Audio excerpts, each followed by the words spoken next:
사무엘하 12장 24절 25절 두 구절 보도록 하겠습니다.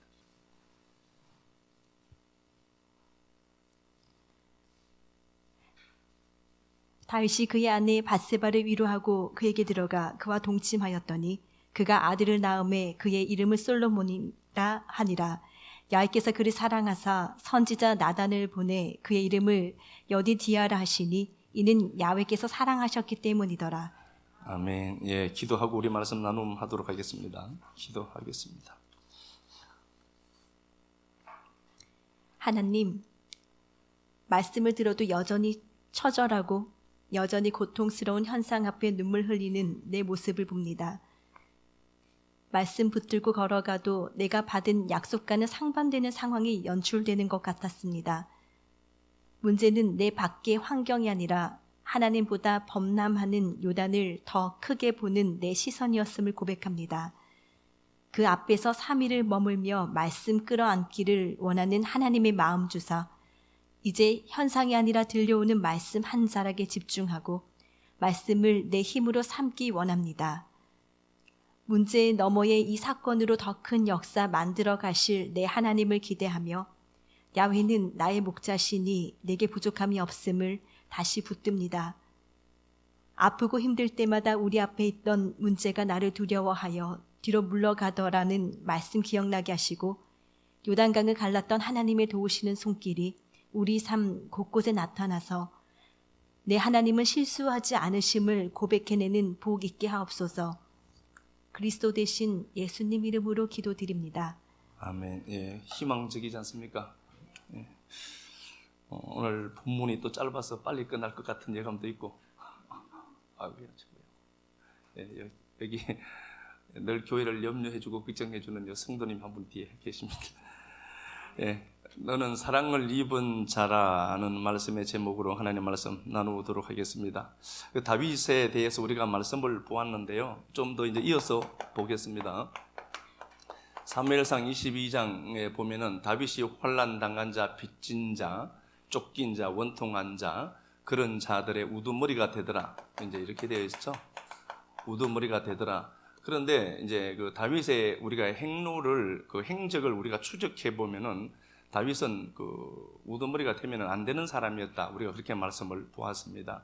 그 이유는 다윗이 이제 도망을 가죠. 사울이라고 하는 상황을 만나서 이제 도망하게 되는데 그가 이제 제사장이 살고 있는 그 놉당으로 21장 얘기죠. 놉당으로 도망하게 됩니다. 놉당으로 도망해서 제사장이 먹을 수 있는 진설병을 요구를 하게 되죠. 레위기 24장 8절에 나와요. 레위기 24장 8절에 보면은 제사장만이 먹을 수 있는 떡이에요. 그 떡을 다윗이 먹습니다. 그렇죠? 그 먹고 골리앗의 칼, 자기가 쳐서 죽인 골리앗의 칼을 갖고 도망을 해요. 도망을 하죠. 그런데 이게 이제 21장 얘기인데요. 안 들키면 괜찮은데 이게 들켜요. 그래서 22장 9절에 보면은 21장 9절에 보면은 도액이 나오죠. 도액이 나오는데 에돔 사람 도액이 이걸 사울에게 밀고를 하게 됩니다. 다윗이 이루더라를 얘기합니다. 다윗이 거짓말한 거라고 했습니다.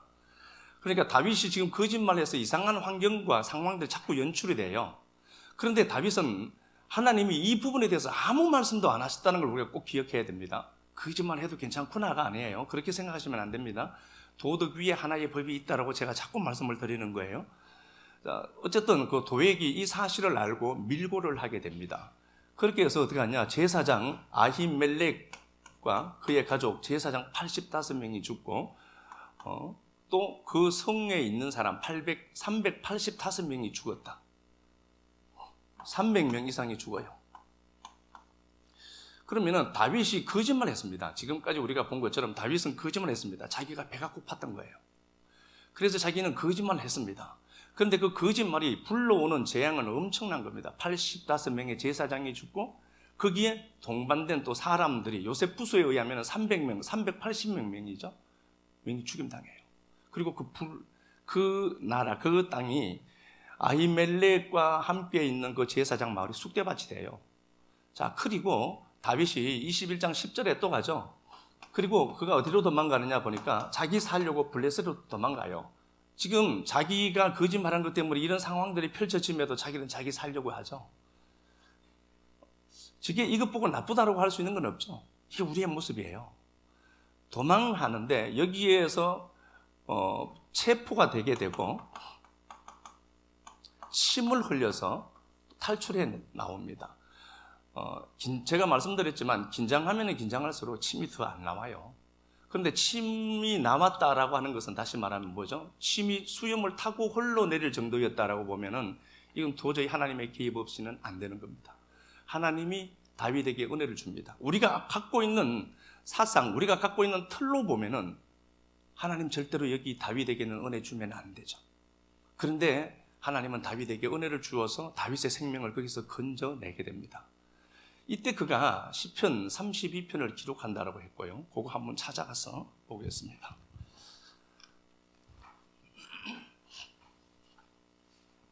네, 34편. 시편 34편.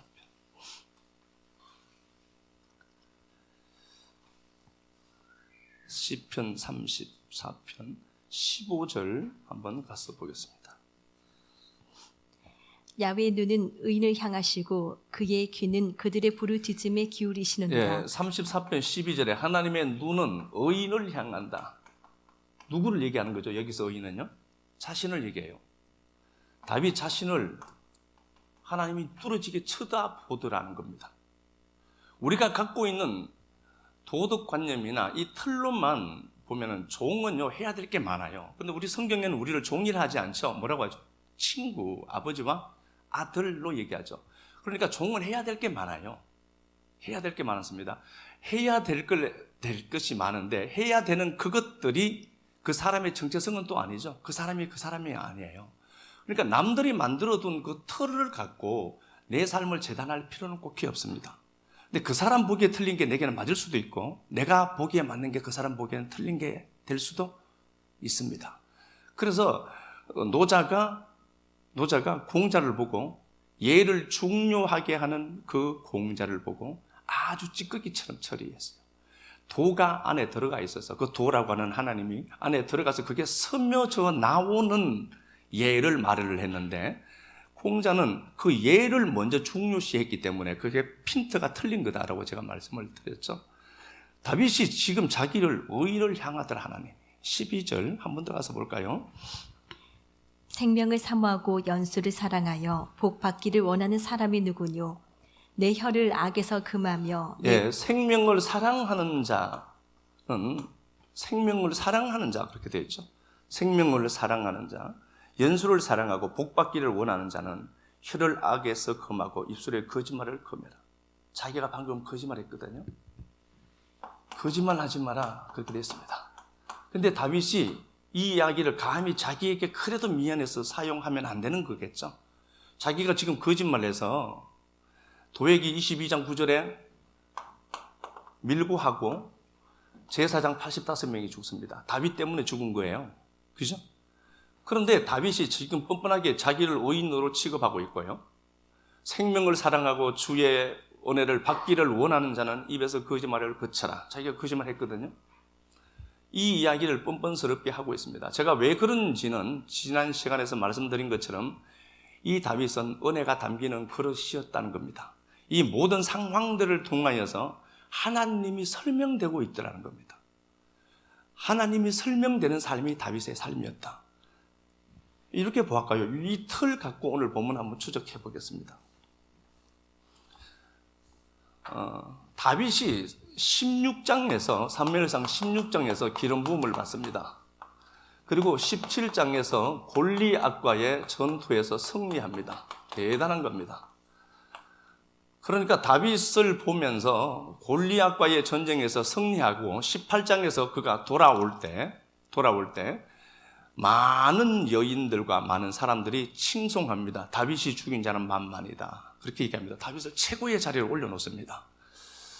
그리고 그가 어떻게 되느냐? 그런 일 이후에 승승장구하게 되는 것처럼 보이는데 그는 내리막길을 힘있게 달려갑니다. 인생이 안 풀렸습니다. 그렇게 그가 도망자의 삶을 계속해서 살게 되고 22장에서 어쨌든 우두머리가 됩니다. 400명의 우두머리가 됩니다. 이제 머리가 되죠. 그리고 23장에서 자기도 갈 길이 바빠요. 도망다닙니다. 그런데 그일라가 자기가 살던 동네랑 가까운 동네예요. 유다 땅입니다. 다윗은 유다 출신이니까 그일라가 블레셋에게 탈취당합니다. 탈취당할 때 사람들이 그럽니다. 우리도 힘든데 어떻게 저 애를 돕냐? 가자라고 얘기합니다. 그런데 다윗은 포기하지 않습니다. 하나님 앞에 또 묻습니다. 하나님 어떡하죠? 또 묻습니다. 하나님이 다시 말씀합니다. 가서 도와줘라. 함께 있던 사람들이 네가 힘든데 네가 어떻게 그런 얘기 할 수 있느냐라고 자꾸 얘기합니다. 이성적인 거죠. 그런데 믿음은 자꾸 발동합니다. 도와줘야 되겠다. 도와줘야 되겠다. 하나님이 도와라 라고 했고 다윗은 마음의 소리를 듣고 하나님의 말씀을 쫓아서 돕습니다. 그리고 그일라를 구해냅니다. 멋있죠.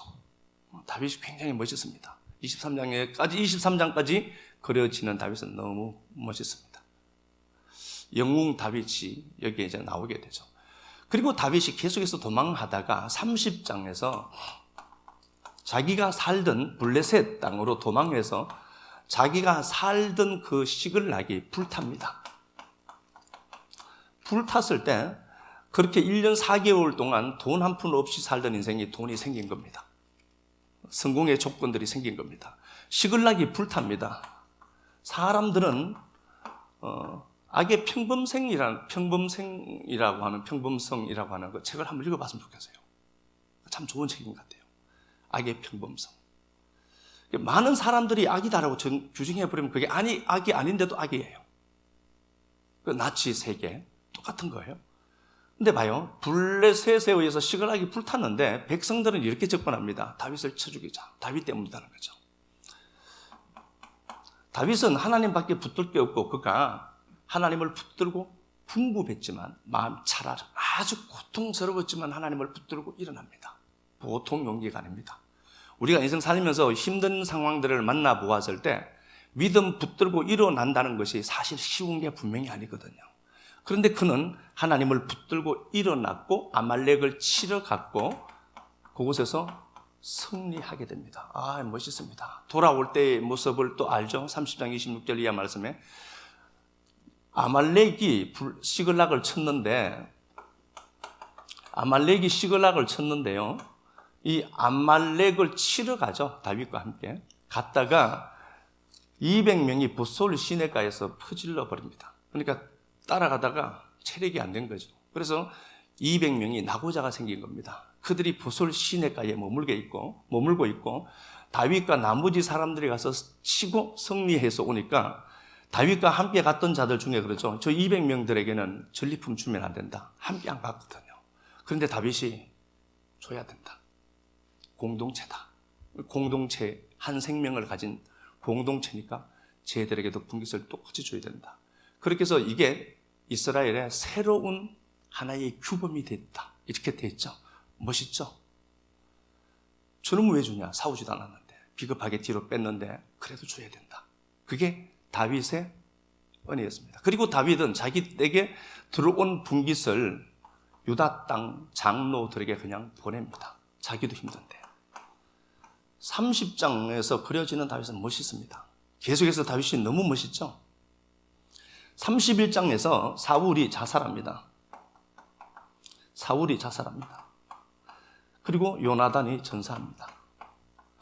다윗과는 굉장히 친했던 요나단입니다. 그래서 다윗은 너무 가슴이 아팠던 겁니다. 자살하게 되고 그가 1장에서 사무엘하 1장에서 다윗이 그 원수 같았던 사울이 다윗을 늘 죽이려고 했죠. 15년 동안.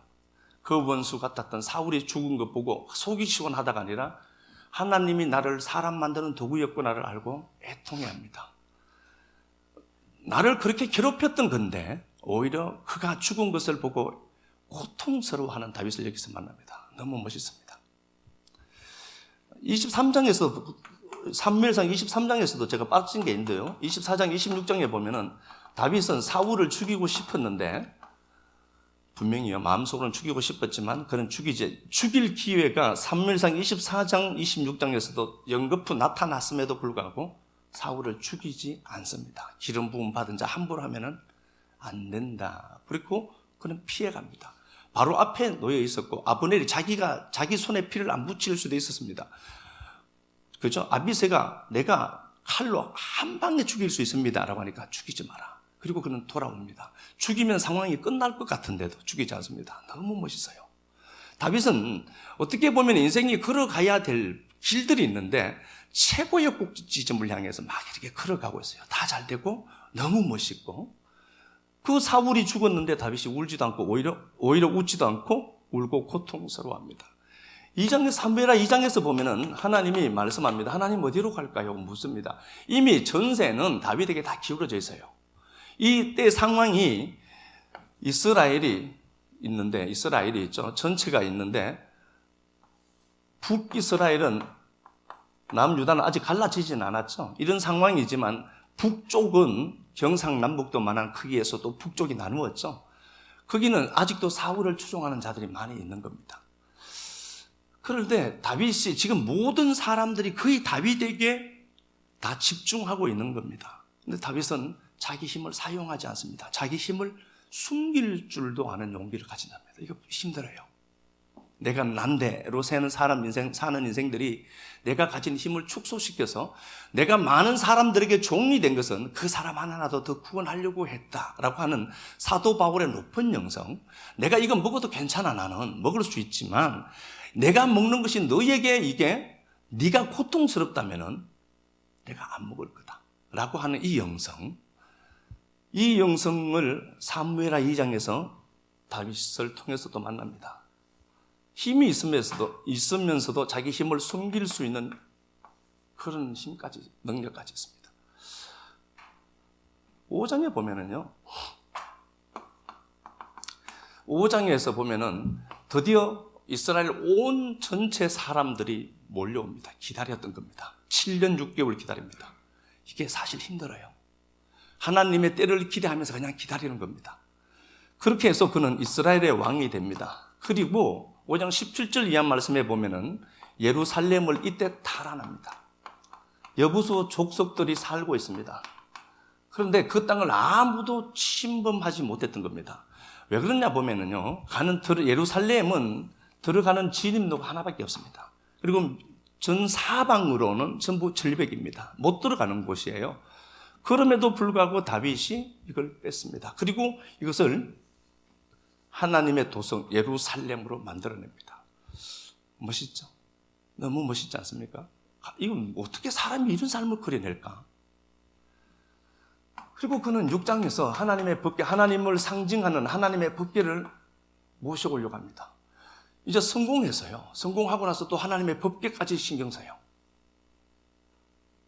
법궤가, 그 당시에 법궤가 그냥 텐트에 들어가 있었던 거죠. 성전이 없는 상태로. 그 법궤에 있는, 그 천막에 있는 하나님의 법궤, 하나님을 상징하는 하나님의 임재의 상징인 법궤를 가져오고 싶어 했습니다. 멋있죠? 그리고 이 법궤를 가지고 오고, 사무엘하 7장입니다. 7장에서는 8장, 9장까지 보면은 7장에서는 가는 곳마다 다윗이 또 전쟁에서 또 승리합니다. 가는 곳마다 전쟁에서 승리해요. 용사입니다. 멋있습니다. 아주 남자답죠? 그리고 7장에서는 또 자기 집이 있어요. 자기 궁전이 있습니다. 궁전을 두로 왕 히람이 와서 이렇게 지어주고 했던 사실 알죠? 근데 자기는 너무 좋은 집에 사는데 하나님의 성전이 너무 엉망인 거예요. 그래서 늘 마음이 아파했던 사람입니다. 그리고 그가 얘기하죠. 내가 하나님 집을 지어야 되겠다. 성전을 지어야 되겠다. 우리 집은 너무 좋은데 하나님의 집이 너무 엉망이구나. 이게 가슴 아픈 사람이었습니다. 멋있어요. 그리고 계속해서 8장, 9장에서는 어떻죠? 머비보셋이죠. 8장에서는 가는 곳마다 또 승리하죠. 6절, 12절, 14절에 보면은 그쯤 될 거예요. 16절. 가는 곳마다 다윗이 승리해요. 전쟁에서 승리합니다. 9장에서는요, 머비보셋이 있는데 이 머비보셋은 다윗이 사랑했던 사울의 아들 요나단의 아들입니다. 아주 상황이 안 좋죠. 여기에 이제 그 아버지가 왕이 될 사람인데 망했죠. 망해서 그가 로드발 암미엘의 집에 있어요. 너무 힘든 삶을 살고 있는데 다윗이 이렇게 전쟁하고 이렇게 바쁜 중에도 이런 사람을 챙겨요. 자기에게 주어진 은혜는 절대로 잊지 않고 가슴에 새겼던 사람이 다윗입니다. 그리고 이 머비보셋에게 도움의 손길을 내밀고 왕자의 직책을 회복시켜 주죠. 승리가 다윗은 지금까지 제가 소개한 다윗의 모습을 보면요, 우리는 도저히 따라가지 못할 사람처럼 보입니다. 이런 사람이 교회 안에 있으면 어떻게 될까요? 칭송받겠죠. 하나님의 현현인가 싶을 겁니다. 다윗은 계속해서 성공, 계속해서 사람들에게 높임을 받는 상태로 하나님이 커려냅니다. 그러다가 다윗이 우리아의 사건을 만납니다. 우리아의 아내 밧세바가 있는데 밧세바가 너무 좋았던 겁니다. 아시는 것처럼. 그래서 밧세바와 함께 합방합니다. 그리고 밧세바와 함께 합방을 하고 밧세바의 남편이었던 우리아를 죽입니다. 자기 손으로 안 죽이고 그것도 전쟁터에 나가 있습니다. 다 자기가 치러야 될 전쟁을 대신 치르는 우리아를 군대 장관 요압에게 얘기하죠. 우리아를 최전방으로 보내라. 오다를 내립니다. 그렇게 해서 우리아를 죽입니다. 어쨌든 우리아가 죽습니다. 그리고 다윗은 그냥 살고 있습니다. 덮여가는 것 같았습니다. 그랬는데 사무엘하 11장에서 이 사건이 발생됩니다. 12장에서는 하나님이 나단을 보냅니다. 나단 선지자를 보내서 네가 그러면 되냐라고 질책을 하게 되고 다윗은 그 자리에서 엎드립니다. 자, 다윗에게 이 사건은 왜 중요했을까요? 하나님이 이 사건을 일으킬 수도 있고 안 일으킬 수도 있겠죠. 그런데 이 사건을 일으킨 이유는 딱 하나입니다. 인간 다윗이 그려내는 궤적이 너무 멋있거든요. 근데 그를 하나님은 우리아 아내 밧세바 사건을 통해서 다 밀어넣어버리고 싶었던 겁니다. 사람의 선, 니들이 말하는 선, 니들이 말하는 그 의, 니들이 말하는 그 멋있음, 다윗은 너무 이렇거든요. 이걸 우리아 아내 밧세바 사건 속으로 밀어넣어서 다 기각시켜버립니다. 그 전에 잘했던 것을 하나님이 무효화시킨다는 개념이 아니라 니들이 바라고 니들이 노래하는 그 선, 니들이 말하는 그거 아무것도 아니다. 우리아 사건, 밧세바의 사건을 통해서 거기에 집어넣어서 없애버립니다. 그러면 그 전까지 잘한 건 뭐란 거예요? 그건 나싱이야, 그거 없는 거야, 그거. 그리고 12장에서 이 사건을 경험하고 나서 인간 본연의 실존에 대해서 자기는 궁금해하기 시작합니다. 말씀 하나 가서 보겠습니다. 시편 51편. 실존인 나는 누구일까가 그때 궁금해지기 시작했던 겁니다. 51편 5절.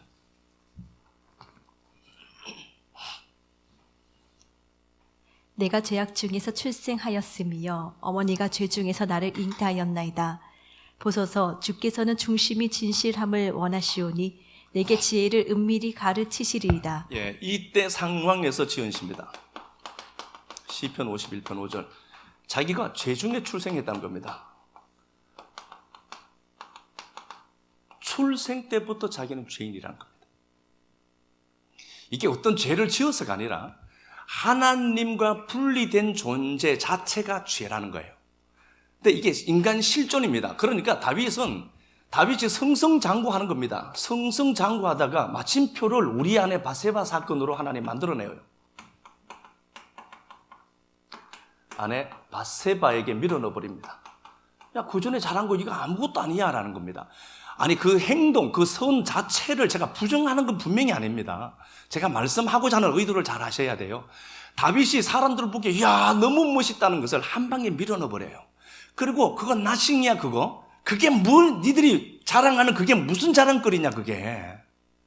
우리가 자랑해야 될 것은 예수 그리스도의 십자가밖에 없다니까요. 그런데 십자가 이외의 것들을 자꾸 자랑하는 인간들이 상정해둔 그 가치를 보고 야, 나 이만큼 했다. 그 모든 것들을 하나님 깡그리채 잡아서 쓰레기통에 집어넣어버린 거예요. 야, 그게 뭔데? 아무것도 없어 그거. 나싱이야로 해버렸다니까요. 그리고 다윗이 시편 51편에 깨달은 바는 내가 죄 가운데 출생된 자구나. 내가 제 덩어리 자체 군화를 알아먹었다니까요. 시편 창세기 47장 45장 7절 9절. 내가 험악한 세월을 살았습니다. 이게 라라고 했잖아요. 내가 악이 되었다니까. 하나님 내가 악이었어요를 고백하는 거예요. 험악한 세월이 아니라 하나님 내가 악이에요. 내가 악이에요. 그러니까 절대 선을 찾은 자만이 내가 악인 걸 알아요. 내가 어둡다라고 하는 것은 그 참빛을 만난 자였기 때문에 내가 어둡다는 걸 알게 된다니까요. 그러면 이게 좋은 거예요.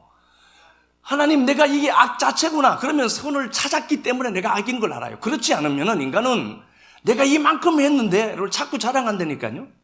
그건 뭐 어쩌라고 그걸요. 하나님 보시기에 그게 나싱이고 기각되는 것들인데 내가 하나님 이만큼 했잖아요. 그게 뭔데? 네가 자랑해야 될 것은 십자가다. 그 의밖에 없는 인생이다 너는. 그 얘기하는 거거든요. 시편 51편에서 나는 죄 중에 출생했습니다. 내가 악이다. 기분 나쁘죠? 악은 아닌데 자꾸 교회 오니까 죄 중에 출생했습니다. 그래서 7절에 웃을초로 나를 정결케 하소서. 피를 뿌려서 어린 양의 피를 뿌려서 피를 갖고 우리에게 뿌려서 바르죠. 바를 때 웃을초를 쓴 겁니다. 그러면 웃을초로 나를 정결케 하소서라고 하는 말은요. 그 피로 나를 발라주세요. 그 누구예요? 그 피? 예수 그리스도. 그 피밖에 없습니다. 인간 실존이 뭔지 알았어요. 나는 예수 피밖에 없는 자가 맞구나를 알아먹은 거예요. 10절 하나님 내 속에 정한 마음이 타오른대요. 혼합되지 아니하는 마음. 혼합되지 않는 마음이 누구 있죠? 하나님 마음밖에 없어요. 누스라고 하죠. 카르디아라는 인간 본연의 마음에 누스라는 하나님의 마음이 들어오니까 이게 혼합되지 아니한 마음이에요. 정결한 마음이 되거든요. 하나님 정결한 마음 주세요라는 말은 깨끗하게 해주세요 이 마음. 그게 아니라 누스란 마음이 들어와야 정결하게 돼요. 하나님 그 마음 내게 주세요. 그러면 그 누스라는 마음이 우리 안에 들어오려고 하면은 카르디아라는 인간의 마음에 들어오려고 하면은 예수가 십자가 지고 죽임 당했어야 가능한 마음이라니까요. 그 마음이 이것이 다시 말하면 십자가 얘기하는 거예요. 내 안에서 정직한 영을 새롭게 하옵소서. 정직한 영을 새롭게 하옵소서. 이 정직이 단지 정직이 아니라 똑바로 세우다 하는 단어예요. 내 영을 똑바로 세워주세요. 그러면은 내 영을 똑바로 세우는 건 뭐죠? 그분의 영이 들어와야 돼요. 나를 주 앞에서 쫓아내지 마시고 10절이죠. 나를 주 앞에서 11절 나를 주 앞에서 쫓아내지 마시고 쫓겨갈 수밖에 없는 인생이구나 내가 하나님 앞에. 하나님 지금 모셔서 나 버려도 할 말 없는 인생이 맞구나를 알아먹은 거예요. 그래서 나 쫓아내지 마세요. 이게 우리 실체예요. 그리고 성령을 거두지 마세요. 하나님. 성령을 거두십니까 하나님이? 안 거둬요. 이 정도 되면 성령 거둬야 되지 않습니까? 이 정도 다윗이 거짓말해서 사람들이 85명 죽었어요. 제가 거짓말해서 사람들이 85명이 죽었어요. 저는 매장될걸요. 그리고 우리 아내 바세바를 자기 아내로 만들려고 우리 아를 죽였어요. 이 정도면은 이 사람은 없어져야 되지 않습니까? 근데 하나님 주의 성령을 거두지 마세요. 안 거둬요. 17절 그가 알아먹은 게 16절 주께서는 제사를 기뻐하지 아니하시나니 그렇지 아니하면 내가 드렸을 것이다. 하나님 제사를 원하는 게 아니다. 주는 번제를 기뻐하지 않습니다. 예배 자체를 기뻐하지 않는다는 겁니다. 하나님께서 구하시는 제사는 상한 심령이다. 하나님 너무 힘들어요. 이게 아니라 상한 심령이다. 상하다. 잘 아시죠? 샤아르. 산산이 부서졌다는 거예요. 상한 하나님 내 마음 이게 마음이 아니에요. 그 상태. 하나님 상하고 통회하는 마음을 주께서 멸시치 아니하셨나이다. 깨어지고 부서진 마음, 산산조각 난 그 마음. 인간 실존인 나를 발견하게 돼요. 그러면 이 사건은 나쁜 사건이에요? 좋은 사건이에요? 좋은 사건이죠.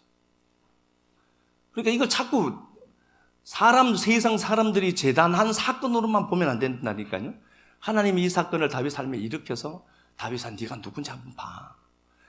근데 사람들 보기에는 멋있어요. 너무 멋있는데 그 다윗을 하나님이 이 사건을 통해서 집어넣고 네가 한 거 다 기각된 거 맞지? 너 나싱이지? 이를 확인시켜내요. 사도 바울이 빌립보서 3장 5절에 내가 율법의 의로는 흠이 없었고 유대인 중에 내가 바리새인 중에 바리새인이었다. 그런데 내가 십자가라는 예수를 만나기 이전에 내 모든 삶들은 다 기각되더라. 배설물이다. 스캔발로 똥이다는 소리예요. 그러면 십자가 사건 이전에 다윗이 사람들에게 칭송받는 사도 바울이 칭송받는 삶을 살았단 말입니다. 십자가 딱 만나고 보니까 이것밖에 없구나. 십자가의 그 의밖에 없구나를 깨닫게 되고 그 이전의 삶은 뭐죠? 다 똥이더라를 고백해내요. 그런데 우리는 자꾸 이 똥을 주스러 다니잖아요. 이게 사람들이 만들어 놓은 합의해둔 그 의 선을 갖고 자꾸 나를 치장하려고 하는 거거든요. 아니요, 우리는 십자가의 의밖에 없습니다. 십자가를 만나지 못했으면 나 정말 저주받을 놈이구나. 이 십자가로 말미암아 모든 것들이 가려지고 죄가 없이 됐나. 이게 복음이죠. 시편 그래서 51편은 다윗이 내가 누군가를 정확하게 이 사건 통해서 알게 됩니다. 아, 내가 괜찮지 않은 자가 맞구나. 그리고 이후 삶을 그려낼 때 다윗의 삶은요, 철저하게 은혜만 부각되는 삶을 그려냅니다. 이리저리 쫓겨다니기도 하고 그렇게 됐죠. 자, 본문 다시 가서 보겠습니다.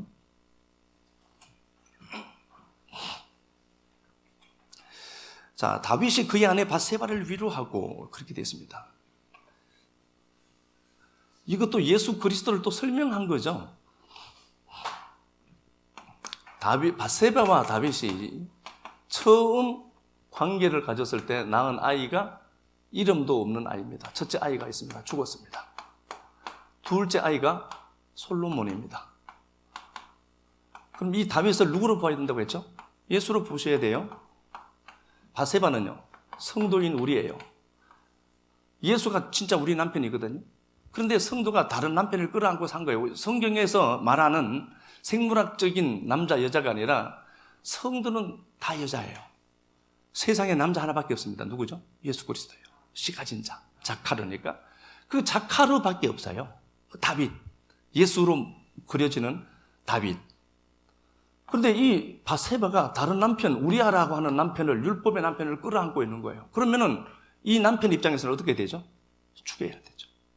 그래야 어떻게 되니까?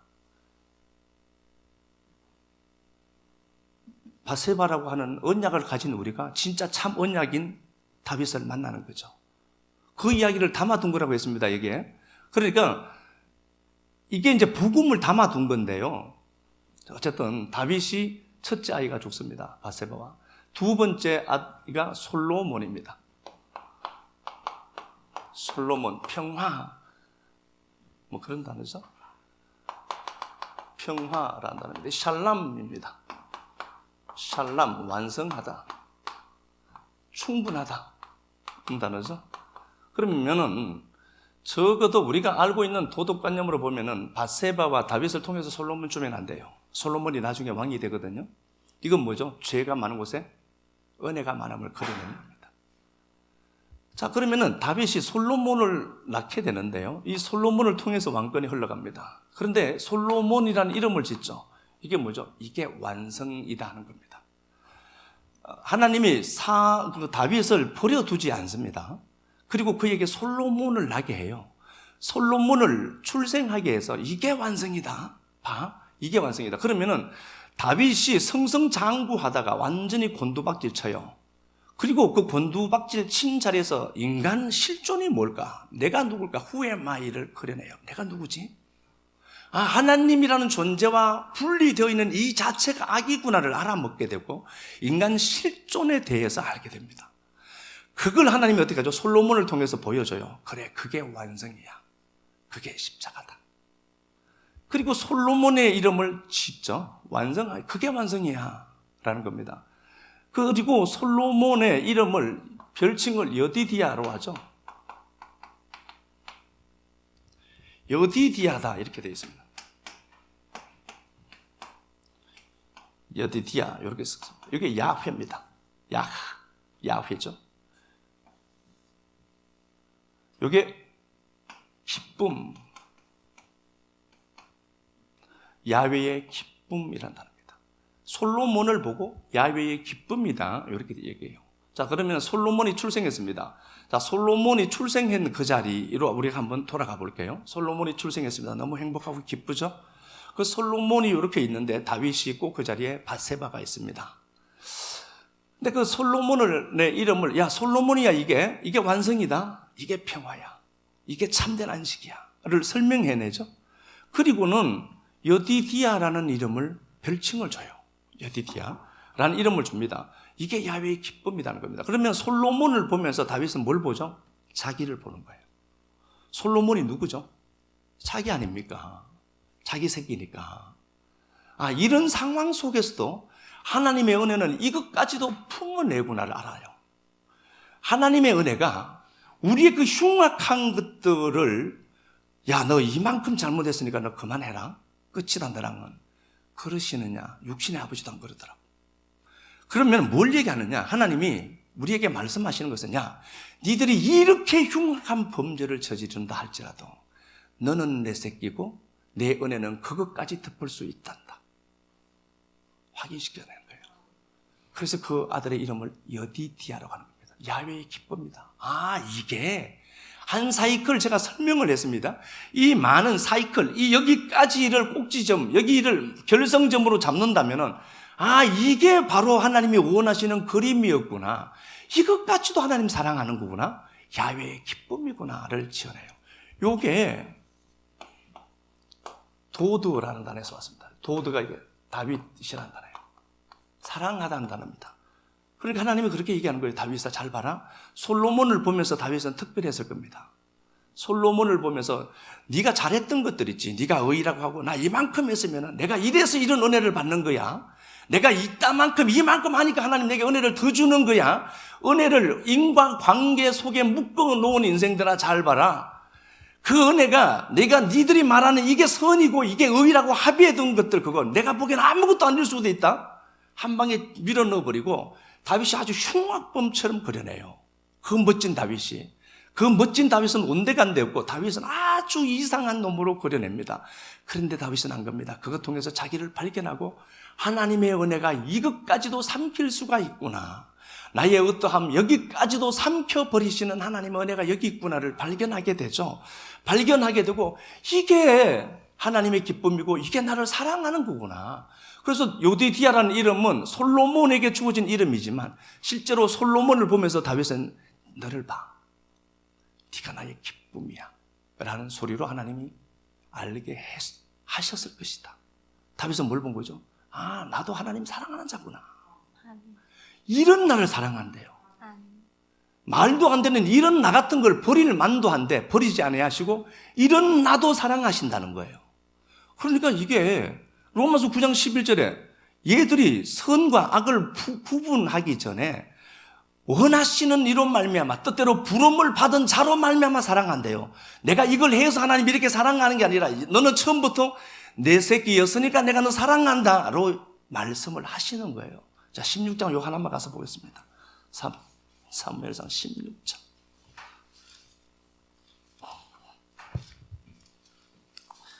다윗을 처음 만날 때 하나님을 한번 볼게요. 잘 아시죠? 이건 뭐 아시는 거니까. 사무엘상 16장 7절. 야훼께서 사무엘에게 이르시되 그의 용모와 키를 보지 말라. 내가 이미 그래 버렸노라. 내가 보는 것은 사람과 같지 아니하니 사람은 외모를 보거니와 야훼는 중심을 보느니라 하시더라. 예, 사무엘이 있습니다. 사무엘이 있고 사무엘이 이때 이제 16장에서 다윗을 처음 만나죠. 근데 다윗은 막내고 다윗에게는 걸출한 형들이 많이 있습니다. 첫째 이제 엘리압이 있습니다. 하나님이 사무엘에게 야 이새의 집에 가서 기름을 부어라라고 말씀을 했습니다. 그리고 사무엘이 갔는데 그 일곱 아들 중에 맨 처음 장자 엘리압을 보고는 혹한 겁니다. 너무 멋있었던 거예요. 그래서 엘리압을 딱 보고 하나님께서 기름 부음 받을 자가 저구나. 다윗은 이 자리에 없었어요. 그죠? 쟤구나. 저 엘리압을 기름 부어야 되겠구나. 사람의 눈에 보기에 너무 멋있거든요. 우리가 그래요. 그래서 사람을 보이는 액면가 그대로 보는 걸 자꾸 멈춰야 돼요. 선악으로 보려고 하는 것도 자꾸 멈춰야 돼요. 그 사람 짜리로 자꾸 읽어내려고 힘을 내야지. 이렇게 하면 자꾸 어쨌든 분별도 하긴 해야 돼요. 예? 선악을 얘기한 거지 분별은 해야 돼요. 자, 엘리압이 있어요. 엘리압을 보고 너무 마음에 든 거죠. 그래서 사무엘이 엘리압을 보고, 그렇죠? 자, 다시 보겠습니다. 그들이 오면 사무엘이 엘리압을 보고 그렇게 되어 있죠. 7절에 야베께서 사무엘에게 이르시되 그의 용모와 키를 보지 마라 하는 단어 있죠. 용모와 키를 보지 마라 타베트라는데요. 타베트. 이게 주시하다는 단어예요. 단지 힐끗 본 게 아니라 마음에 딱 정하고 저를 뚫어지게 쳐다보는 거예요. 쟤 자꾸 보지 마. 알 부정사예요. 알 타베트. 마르에 껍데기, 외양, 모양. 그거 보지 마. 그렇게 되어 있어요. 다윗이 그 자리에 없었고 어쨌든 아시는 바와 같이 다윗을 데리고 옵니다. 그렇죠? 다윗을 데리고 왔을 때 사람은 외모를 보거니와 7절에 사람은 외모를 보거니와 외모라는 단어도 아니다라고 제가 말씀을 드렸죠. 라에나임으로 적혀 있어요. 라메드 전치사예요. 라 에나임 아인 있죠. 아인 눈 복수예요. 에나임으로 되어 있습니다. 아인이에요. 아인 눈 눈에다가 복수가 있으니까 눈들로 보지 마라는 겁니다. 보여지는 눈들로 보면 안 돼. 그리고 하나님은 어떻게 보죠? 날렐 바브. 하나님은 사람은 외모를 보는 게 아니라 사람은 눈으로만 봐. 현상적인 것 눈으로만 봐. 하나님은 어떻게 하죠? 중심을 보는 게 아니라고 했죠. 제가 하나님도 본다. 뭘로? 마음으로 본다. 하나님이 중심을 보는 게 아니고요. 무슨 중심을 봐요? 자꾸 중심을 보시겠지. 또 보시기야. 그게 아니라 하나님은 날렐 바브. 하나님 라아라니까요. 라아 아닙니까? 요 야훼고. 그러니까 아담은 눈들로 본다. 눈들로만 봐요. 그런데 하나님은 어떻게 보죠? 다윗을 마음으로 본다. 이때부터 다윗은 뭐예요? 하나님 새끼인 거예요. 내 새끼다.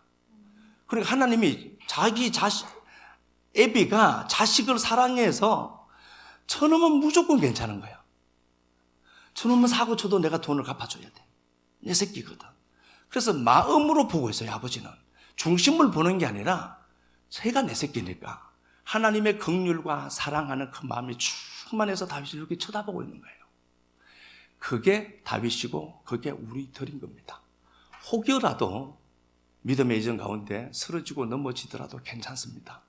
다만 앉아서 주저앉아서 울지만 말고 툭툭 털고 그래 나는 내 모든 걸 덮으시는 아버지가 있어. 내가 실수하고 넘어지고 내가 고통스럽고 내가 누군가를 욕을 해도 그것까지도 덮는 그 은혜가 내게는 늘 있어. 그리고 그 십자가를 향하는 우리들 되었으면 좋겠습니다. 아버지 은혜 고맙습니다. 이것까지도 품으시는 하나님 보았습니다. 주저하고 앉아있고 낙심하는 자들을 오늘 이 말씀으로 일으켜 세워 주옵소서. 처음 다윗을 만났을 때 그 당신의 모습 기억합니다. 사람은 외모를 보지만 눈들로 보지만 하나님은 다윗이 자기 새끼여서 마음으로 보고 계셨던 그 시선이 오롯이 우리들을 향한 아버지 당신의 시선인 것을 다시 상기시키고 돌아갑니다. 사랑하는 주님, 성성장구하는 다윗, 우리아 밧세바 사건을 통하여서 함몰시켜내시고 인간들에게 칭송받는 그 모든 것들이 부질없는 것이구나를 알게 할 그때에 그는 인간 실존에 대해서 고민했고 내가 하나님 앞에 제 자체구나를 알고 당신의 은혜 없이는 아무것도 할 수 없는 인생이 납니다를 고백하고 다시 그 자리에서 하나님의 사랑을 발견하고 그 거룩한 사랑이 이것까지도 덮으시구나를 발견하고 여디디아를 보면서 나를 향한 하나님의 외침이었음을 그가 기억해내고 하나님 앞에 감사를 드렸던 그 다윗의 모습, 마땅히 우리의 모습이 되게 하실 하나님을 노래합니다. 사랑하는 내 아버지 하나님, 역사를 걸어가면서 흔들리고 넘어질 때도 있고 이런저런 모습으로 악한 내 모습들이 보여져서 당황스러울 때도 있지만 이게 나고 나를 알기에 존재 되시는 당신을 붙들고 있음 되시는 당신을 붙들 수밖에 없는 인생인 것, 그 십자가 다시 붙들 수밖에 없는 인생인 것 확인시켜 내셔서 너무 고맙고 감사합니다. 이 말씀이 한 주간도 울림이 있도록 도와주옵소서. 울림이 떨림으로 만들어내는 삶의 여건 환경 상황들까지 만들어 가도록 도와주옵소서. 간절히 소망하옵기는 이 말씀 가운데 작은 한 줄기 빛만이라도 꼭 끌어안고 돌아가는 식구들 되게 하여 주옵소서. 주님 앞에 드린 시간들, 물질들, 헌신들 기억하시고 그 섬김들 하나도 어긋나지 않도록 도와주시되 역사 속에서도 아름답고 풍성하게 갚으시는 하나님 경험하고 누리게 하옵소서. 사시는 우리 주 그리스도 예수님 거룩하신 이름 받들어 감사하며 축복하고 기도드리옵나이다. 아멘.